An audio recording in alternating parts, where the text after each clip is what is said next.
bihar zer? Espektakuloek da oinarrituta dau apokalipsikok lau saldunetan nituta dau espektakuloa, sartzen ditugu denetarik, ehundik gora pertsona dauen sartuta espektakulo honetan, eta bueno, apokalipsikok lau saldunek tratatzen duen bai gerra, bai garaipena, bai heriotza, eta bai goseak.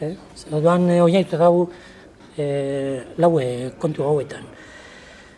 Gero zepazen den, ehundik gora pertsonak izateak sartuta espektakulo honetan, gero, hori konpilatzeko eta bateratzeko hori pertsona guztiek horiek eta zaila izan zen, baina erakargarria.